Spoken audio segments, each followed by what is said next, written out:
Good evening বন্ধুরা, Rumpa's healthy food চ্যানেলে সবাইকে স্বাগত। আজ আমি আপনাদের জন্য বানিয়েছি চিংড়ি ভুনা রেসিপি। তার জন্য কিছুটা চিংড়ি নিয়ে দেখুন লেজটা কেটে ওর পিঠ বরাবর যে খাদ্যনালী ওটি বের করে দিয়েছি, আর মাথার কাছে খোসাটা উঠিয়ে স্টোমাক বের করে ধুয়ে লবণ হলুদ মাখিয়ে নিয়েছি।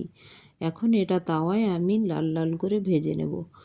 আর এগুলো এক পাশটা ভাজা হয়ে গিয়েছে, তো এবার আমি এটা উল্টিয়ে দেব। আর আপনারা যারা চান না পুরো খোলাটাই এর উঠিয়ে দিতে পারেন। আমি কালারটা যাতে ভালো আসে তাই বডির খোলাটা একটু রেখেছি।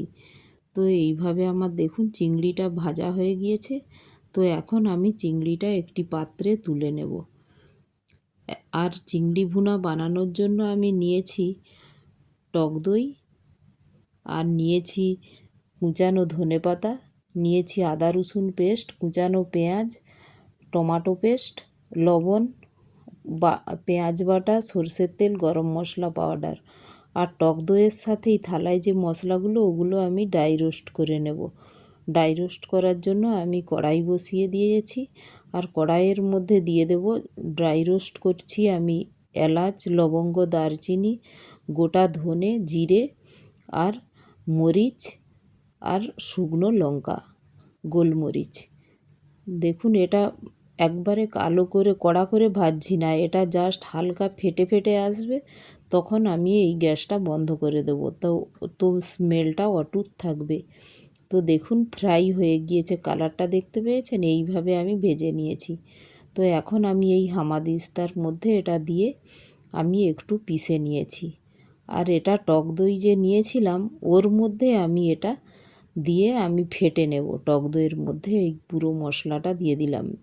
এই যে মশলার ফ্লেভার এটাই ফোড়নের কাজ করবে। তো আমি ফোড়নের জন্য আর কিছু নিচ্ছি না, এটার মধ্যেই এই মশলাটা দিয়ে টক দইয়ের সাথে ফেটে আমি রেখে দিলাম।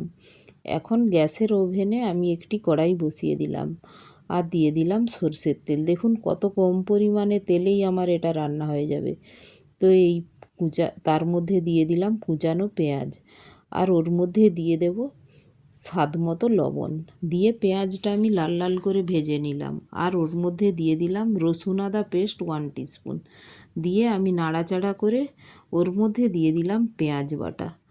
আর পেঁয়াজ বাটার সাথে সাথেই আমি দিয়ে দেব টমেটো পিউরি, তার মধ্যে দিয়ে দেব পরিমাণ মতো হলুদ, আর দিয়ে দেব স্বাদ মতো লবণ।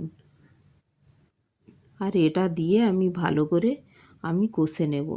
আর আগে পেঁয়াজটা তো লাল লাল করে ভাজা হয়ে গিয়েছে, রসুন আদা পেস্ট সেটাও প্রায় ভাজা হয়ে গিয়েছে। তো এগুলো ভালো করে ভেজে নিয়ে ওর মধ্যে আমি দই দিয়ে যে ব্যাটারটা রেখেছিলাম, দইয়ের মধ্যে ওই ড্রাই রোস্ট করা মশলাগুলো ফেটে রেখেছিলাম ওটা এর মধ্যে দিয়ে দিলাম।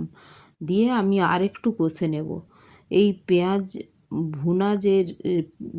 ভুনার যে রেসিপি, মশলাটা ভাজা, এটাই খুব একটু সময় বেশি লাগে। মশলাটা এইভাবে যে কষতে হয় ধীরে ধীরে, তো এটা হলেই আমার রান্নাটা হয়ে যায়। এই যে ফ্লেভারটা, এটা ভাজার ফ্লেভারটাই আসে। তো দেখুন এইভাবে একটু করে মশলা ধোয়া জলটা দিয়ে আমি কষে ঢেকে দিলাম। এইভাবে ঢেকে ঢেকে আমি মশলাটা ভালো করে কষে নিচ্ছি। আর এই যে ড্রাই রোস্ট করা মশলা, ওর ফ্লেভারটা এত সুন্দর লাগে, তো ওটাই দিয়ে আমার ভাত খাওয়া হয়ে যায়। দেখুন এইভাবে ঢেকে ঢেকে আমি মশলাটা আমি কষে নিচ্ছি। আর আমি যতটা গ্রেভি বানাবো সেই পরিমাণ মতো জলটাও এই সময় দিয়ে দিলাম, দিয়ে আমি ঢেকে দিয়েছিলাম। দেখুন এইভাবে মশলাটা প্রায় কষা হয়ে গিয়েছে।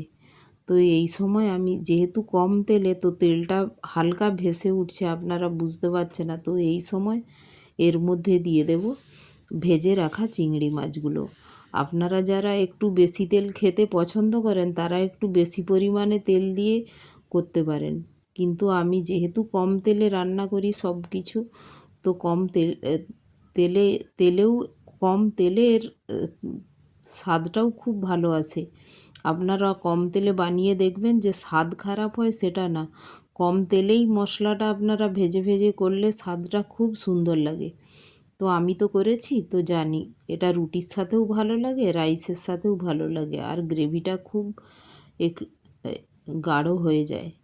দেখুন এইভাবে আমি 5-6 মিনিট আমি চিংড়ির সাথে মশলা ঢেকে কষতে দিলাম। আর এখন এর মধ্যে দিয়ে দিলাম গরম মশলা পাউডার, আর তার উপর থেকে দিয়ে দিলাম ধনেপাতা কুচি। দিয়ে আমি নাড়াচাড়া করে আবার একটু 2 মিনিট এটা হতে দেব। দেখুন আমার নাড়াচাড়া করা হয়ে গিয়েছে, তো এখন আমি ঢেকে 2 মিনিট এটা ঢেকে হতে দিলাম। দেখুন 2 মিনিট হয়ে গিয়েছে, তো গ্রেভিটাও অনেকটা আগের থেকে গাঢ় হয়ে গিয়েছে। তো এই সময় আমি ইন্ডাকশানের বানাচ্ছি, তো এখন আমি ইন্ডাকশানটা বন্ধ করে দেব। ঢেকে দিলাম আর ইন্ডাকশানটা বন্ধও করে দিলাম। দেখুন একটু পরে গ্রেভিটা কত সুন্দর হয়ে গিয়েছে, গাঢ় গাঢ় হয়ে গিয়েছে। আর চিংড়িগুলো দেখতে পেয়েছেন কতটা সুন্দর হয়েছে, আর টেস্টে দেখতে যতটা সুন্দর লাগছে টেস্টটা আরও সুন্দর। তো অবশ্যই আপনারা বানাবেন। আর আমার রেসিপিটি যদি ভালো লাগে একটি লাইক, শেয়ার ও সাবস্ক্রাইবও করে দেবেন। Thank you.